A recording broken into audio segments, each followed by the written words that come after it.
ప్రతి విజయం వెనుక ఉంటుందో మహిళ, వెలుగుల్ని పంచి కరిగే కొవ్వొత్తిలా. ఆ వెలుగే సత్యం శివం, గుర్తిస్తే నీదే జయం. ఒక మగువ శాపంతో పసివాడే గగనం, ఒక మహిళ శపథంతో కొణికింది భువనం. మధురం నీ చరితం. ఓ మగువా జయీ భవ, ఓ మహిళా విజయీ భవ.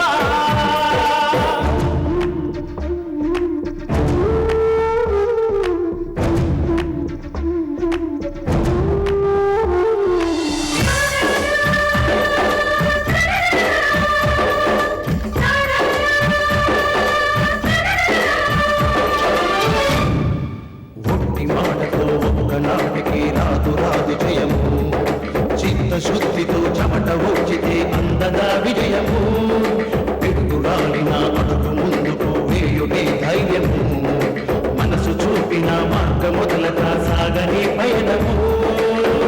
అంతులేనిది నీ సహనము, సాటి లేనిది నీ త్యాగము.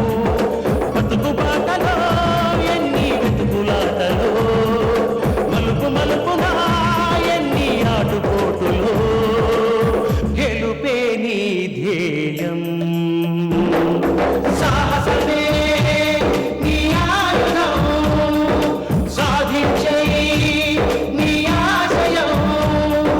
సాహసమే నీ ఆయుధం, సాధించే నీ ఆశయం. నువ్వు ఇప్పుడు ఏం చెయ్యక్కర్లేదు కానీ ఆ బ్యాలెన్స్ డబ్బులు ఏదో అమ్మకి ఇప్పించు. తగాదాలు వాయిదాలు లేకుండా సెటిల్ చేయడం మంచిది.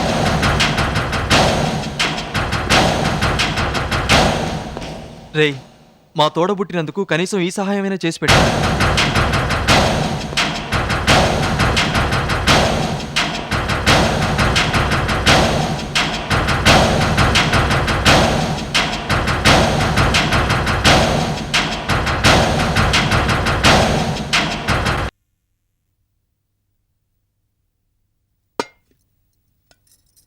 సీత, ఏమిటండి? ఈ ఇంటి తాలూకు బ్యాలెన్స్ మా అమ్మకి ఇవ్వాలిగా. ఎందుకని ఇవ్వలేదు? ఇవ్వాలా రేపు అని 10 సార్లు తిప్పించుకోకపోతే ఇవ్వాల్సిందేది ఇచ్చేయచ్చుగా. కావాలని నేను అలా తిప్పడం లేదండి. ఆడిటింగ్ జరుగుతోందిగా, అది అవ్వంగానే నేనే పంపిస్తాను. ఎందుకు తడబడుతున్నావు? అంటే మా వాళ్ళు చెప్పింది కరెక్టే అనమాట. మీ వాళ్ళంటే? బాలాజీ వినోదులు ఏమన్నారేంటి? నిన్నే తప్పు పడుతున్నారు. కావాలని నువ్వు తిప్పుకుంటున్నావంటూ నీ మీద కారాలు మిరియాలు నోరుతున్నారు. దానికి తగ్గట్టుగానే నువ్వు తయారయ్యావు. అబ్బే, అదేం కాదండి. వాళ్ళ మాటలు మీరేం పట్టించుకోవద్దు. కాస్త ఓపిక పట్టమనండి. ఆడిటింగ్ అయిన మరుక్షణం వాళ్ళ డబ్బు వాళ్ళకి ఇచ్చేస్తాను. సీత, నిలదీసేనని అనుకోకపోతే నేను అడిగిన దానికి సరైన సమాధానం చెప్పు. ఖర్చులు పెట్టుబడులు పోను, వైన్ షాప్ వల్ల ఇప్పటిదాకా చాలా ప్రాఫిట్ వచ్చింది. అదంతా ఏమైంది? కాలికేస్తే మెడకి, మెడకేస్తే కాలికి అన్నట్టు పెద్ద రాజకీయం చేసి గార్మెంట్స్ ఫ్యాక్టరీని మీ అమ్మ పేరును దక్కించుకున్నావు. పోనీ దక్కించుకున్న దాన్ని రన్ చేసావా? సిక్ ఇండస్ట్రీని చేసావు. లాస్ అంటూ లాకౌట్ చేసావు. ఎందుకు ఈ పనులు? గార్మెంట్ ఫ్యాక్టరీ పేరిట ఎంత అమౌంట్ బ్లాక్ అయింది, ఎంత లాస్ అయింది? నువ్వు ఇదంతా దేనికి చేస్తున్నట్టు? ఈ డబ్బంతా ఎవరిది, ఎక్కడి నుంచి వచ్చింది? నీ పనులు నాకేమీ నచ్చటం లేదు. కనీసం మాట వరుసకైనా నాకే విషయం చెప్పడం లేదు. ఎప్పుడు అమ్మా బాబు అంటూ మీ వాళ్ళ చుట్టూ తిరుగుతున్నావు. అబ్బే, అదేం లేదండి. గార్మెంట్ ఫ్యాక్టరీ ఎందుకు క్లోజ్ చేశామంటే లోన్ తీసుకొని కొత్త మిషనరీతో నడపాలని.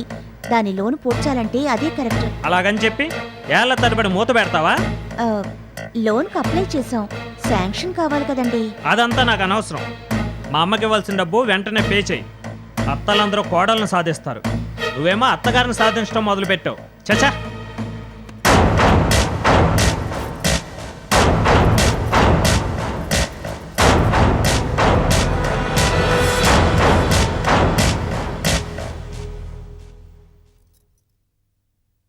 ఏమండి, నేను పని మీద బయటకు వెళ్తున్నాను. రావడానికి మధ్యాహ్నం అవుతుంది. అమ్మా, వస్తున్నాను. నీ కోడలేదో అంటుంది చూడు. అత్తయ్య, నేను పని మీద బయటకు వెళ్తున్నాను. మాతో చెప్పకూడనంత రహస్యమైన పనా? ఇందులో రహస్యమేమీ లేదు. సీతమ్మ ఇంటి తాలూకు బ్యాలెన్స్ డబ్బు ఇవ్వాలిగా, దానికోసం వెళ్తున్నాను. ఓ డబ్బు కోసమా? వెళ్ళు వెళ్ళు. వస్తాను. ఆ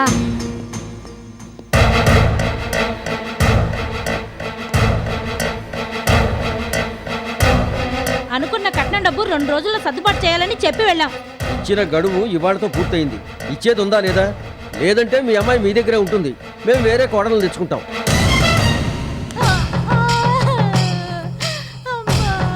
ఏమయ్యా పెరుమాళ్ళు, మాట్లాడవే. అమ్మా ఇప్పుడు ఏం చేయడం? ఏం చేస్తాం? అందరం కట్టకట్టుకుని చద్దాం. ఈ మాత్రం దానికి చావటం దేనికి? డబ్బిస్తానని మీ కోళ్ళ హిందువులు మాట ఇమ్మనండి. ఎన్నాళ్ళైనా ఓపిక పడతాం. అమ్మా ఇందు, వాళ్ళ మాటలు విన్నావుగా. వాళ్లకు డబ్బిస్తానని మాట ఇవ్వు. అత్తయ్య, నేను మాట ఇవ్వడం ఏమిటి? నా కూతురు కాపురం నిలబడాలంటే నువ్వు మాట ఇవ్వక తప్పదమ్మా. బాబాయ్ గారు, పిన్ని గారు, మా అత్తగారు ఏదో విధంగా మీరు అడిగిన డబ్బు సర్దుబాటు చేస్తారు. కానీ ఇప్పటికిప్పుడు సర్దుబాటు చేసే పొజిషన్ మాకు లేదు. కొన్నాళ్ళు ఓపిక పట్టండి. కాదు కూడదు అన్నారంటే మా ఆడపడుచు చేత పోలీస్ కంప్లైంట్ ఇప్పిస్తాను. ఏయ్, బుద్ధి లేకుండా మాట్లాడుకో. పోలీస్ కంప్లైంట్ ఇస్తే వాళ్ళందరినీ తీసుకెళ్లి జైల్లో పడేస్తారు. ఆ తర్వాత నా చెల్లెల జీవితం ఏమవుతుంది? ఈ విషయంలో ఇలాంటి నిర్ణయం మంచిది కాదు. మర్యాదగా వాళ్ళు అడిగినట్టు మాట ఇవ్వు. ఇందు, ఏంటమ్మా మౌనంగా ఉన్నావు? మీ ఆయన అడిగింది నీ ప్రాణం కాదు, మాట ఇవ్వు. వదినా, నువ్వు కానీ మాట ఇవ్వకపోతే నా కాపురం నాశనం అయిపోతుంది. మా ఆయన నన్ను కాదని వేరే పెళ్లి చేసుకుంటే నేను కిరసనాలు పోసుకొని చావడం తప్ప వేరే దారి లేదు. ప్లీజ్ వదినా, మాట ఇవ్వు ప్లీజ్.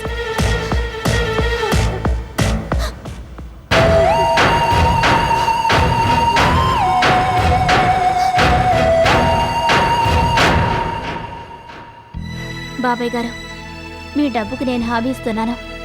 కొన్నాళ్ళు ఓపిక పట్టండి.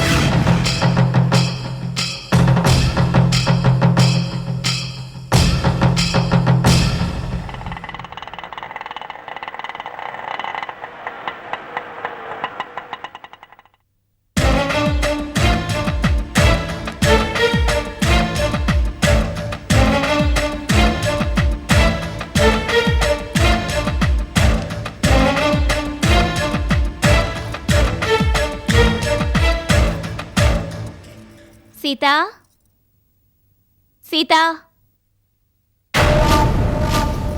సీతా,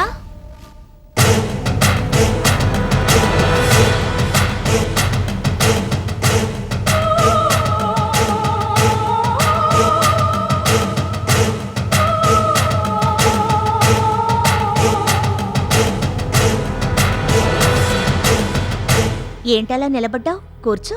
కూర్చునే తీరిక లేదు. మీరు మా అమ్మకి ఇవ్వాల్సిన డబ్బు గురించి వచ్చాను. డబ్బు రెడీగానే ఉంది, కానీ ఇప్పుడు ఇవ్వలేని పరిస్థితి. డబ్బు లేదని అన్నావు, కానీ ఇవ్వవు. నీ పద్ధతేం బాగోలేదు. పరిస్థితి అర్థం చేసుకోకుండా మాట్లాడుకో. అంటే ఇంకా ఎంతకాలం పడుతుందంటావు? మహా అయితే 2-3 రోజులు పట్టచ్చు. సరే, వెడతాను. మళ్ళీ ఇలా వాయిదాలు వేసుకుంటూ వెళ్ళేవో నేను ఊరుకోను. ఇందు,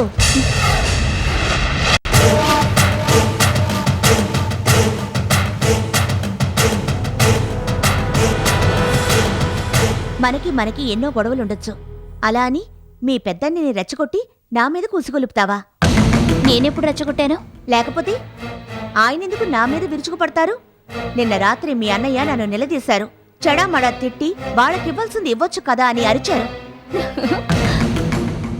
ఎందుకలా నవ్వుతున్నావు?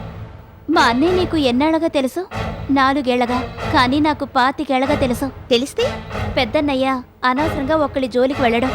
వాడెంత తాగుబోతైనా వాడికి కొన్ని సిద్ధాంతాలున్నాయి. అయినా నిన్ను నిలతీయడంలో తప్పే ఉంది. చూడు, ఇప్పుడు మా అన్నయ్య నిన్ను నిలతీయడానికి కారణం నేను కాదు.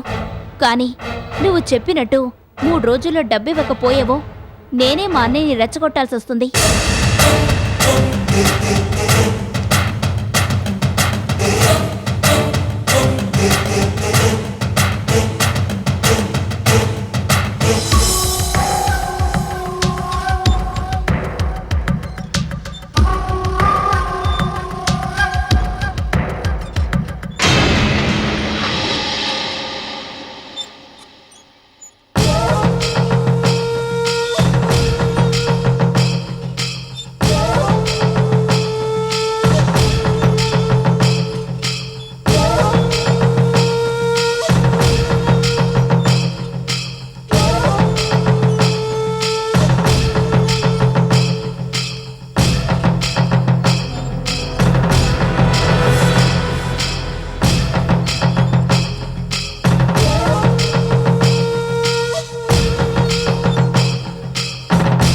అమ్మా సీత, అర్జెంటుగా రమ్మని ఫోన్ చేసావు ఏమిటి?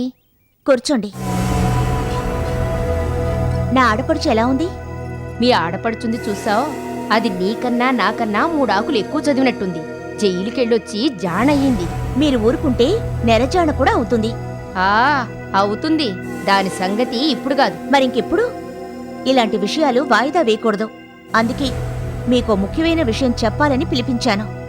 ఏమిటది? రేపు నేను మూర్తి ఇంటికి వెళ్ళి మా అత్తగారికి ఇవ్వాల్సిన డబ్బు ఇవ్వబోతున్నాను. సరిగ్గా మీరు ఆ టైంకి అక్కడికి వచ్చి మీకివ్వాల్సిన డబ్బు గురించి గొడవ చేయాలి. తప్పకుండా చేస్తాను. ఎన్ని గంటలకి ఇవ్వబోతున్నావు? 10 గంటలకి. నేను 9:30కే అక్కడుంటాను.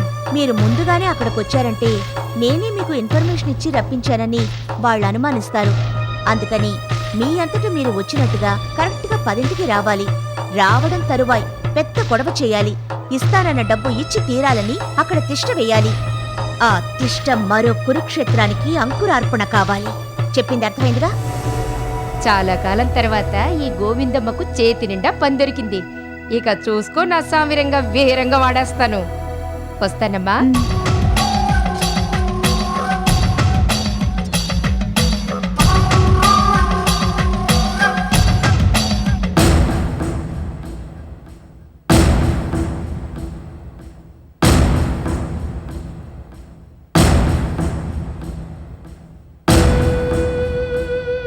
మనం ఇలా ఎదురు చూడటమే గాని ఆ మాయదారి సీత వచ్చానా డబ్బు ఇచ్చానా? తన సొమ్ము మనకేం దారపడడం లేదుగా. సీత గనక డబ్బివ్వకపోతే ఆ సంగతి నాకు వదిలేయండి. ఈ దిబ్బరొట్టె తడాక ఏంటో చూపిస్తాను. సీత ఇవ్వదన్న ఆలోచన మానుకోండి. సీత ఇచ్చిన డబ్బుతో మనం ఏం చేయాలన్నది ఆలోచించండి. కొత్తగా ఆలోచించేదే ఉందమ్మా, నువ్వన్నట్టే కాని. అమ్మా, ముందుగా అప్పులన్నీ తీర్చేద్దాం. ఆ తర్వాత మిగిలిన డబ్బుతో ఏం చేయాలో ఆలోచిద్దాం. అల్లుడు, మీ అమ్మమ్మ చెప్పినట్టు సేత వచ్చి డబ్బులు ఇవ్వాలిగా. నీళ్లలో కొమ్ములు చూపించి గేదెని బేరవాడినట్టు ముందు నుంచి పథకాలెందుకు? రాని వచ్చి డబ్బిచ్చాక ఆలోచిద్దాం.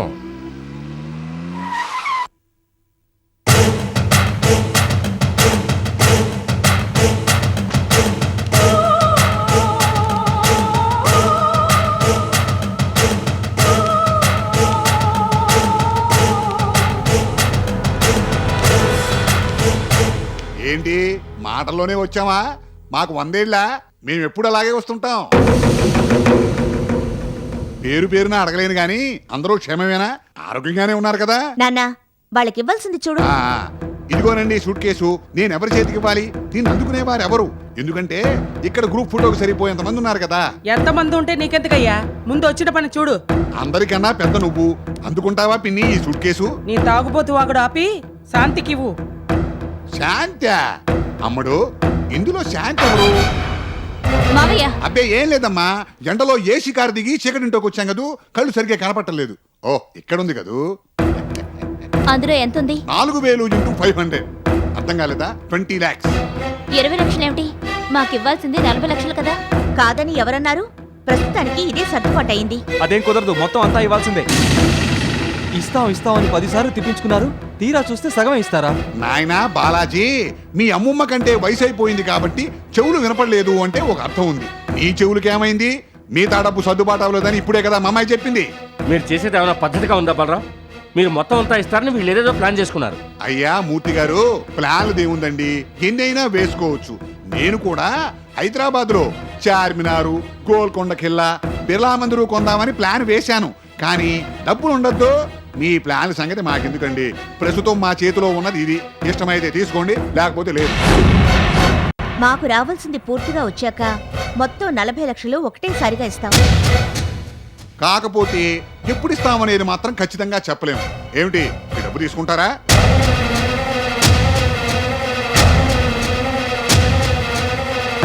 అమ్మడు, వీళ్ళ వాలకం చూస్తుంటే ఇన్స్టాల్మెంట్ పేమెంట్ ఒప్పుకునేట్టుగా లేరు. మిగతా డబ్బంతా కూడా సర్దుబాటు అయిన తర్వాత మొత్తం ఒకేసారి తీసుకుని వద్దాం. వస్తామండి. మావయ్య, అది నువ్వు తెలివైన దాని మాజీ కోడలా. తీసుకో. వస్తామండి. అమ్మడు, నువ్వు కూడా సెలవు తీసుకురా. వస్తానత్తయ్య.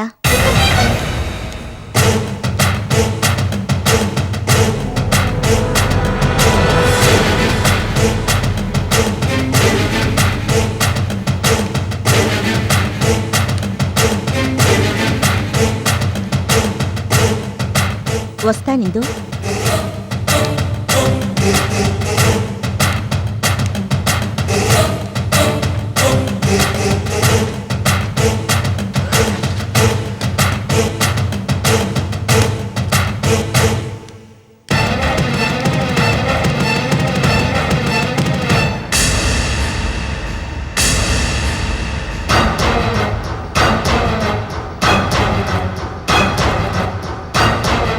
ఇంతకాలం సీత డబ్బిస్తుంది అంటూ వాయిదా వేస్తూ వచ్చారు. ఇప్పుడు డబ్బిచ్చిందిగా, మాకు ఇస్తానన్న డబ్బు మాకు పడేయండి.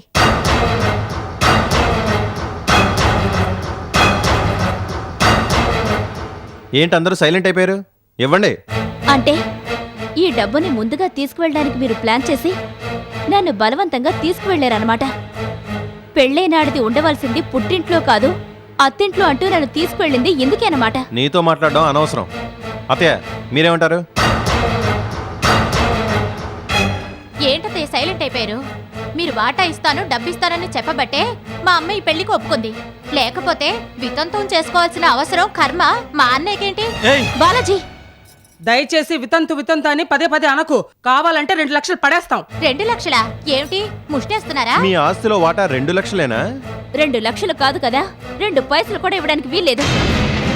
ఇదేనా ఇచ్చిన మాట నిలబెట్టుకోవడం? ఇచ్చిన మాట నిలబెట్టుకోవడం ఎవరి దగ్గర? మంచి వాళ్ళ దగ్గర. అంటే మేం చెడ్డవాళ్ళమా? నేను మాట్లాడేది నీతో కాదు.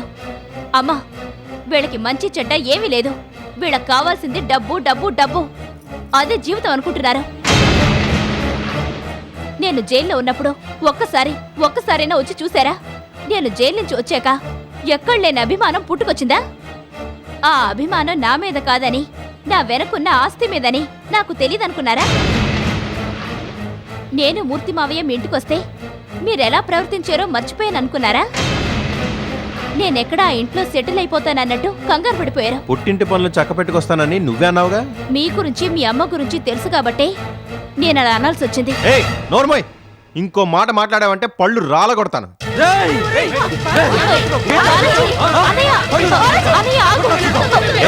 వదలరా. బాలాజీ, అత్తయ్య, ఈ గొడవలు రాతాంతాలు అనవసరం. మాట దక్కించుకుంటారా లేదా? మాట లేదు, దక్కించుకోవడం లేదు. వెళ్ళండి. ఏంటే వాగుతున్నావు? డబ్బు ఇవ్వకూడదని అడ్డుపడతావేంటి? అయినా నువ్విచ్చేదేంటే నేనే తీసుకుంటాను.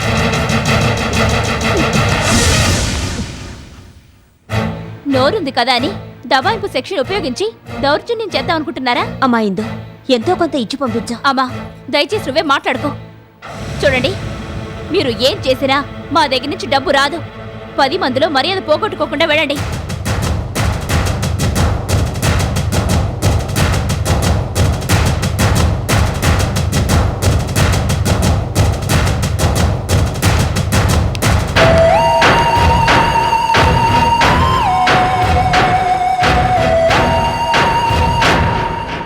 వినోద్ అన్నయ్య, నీ అప్పులు నెమ్మదిగా తీర్చచ్చు.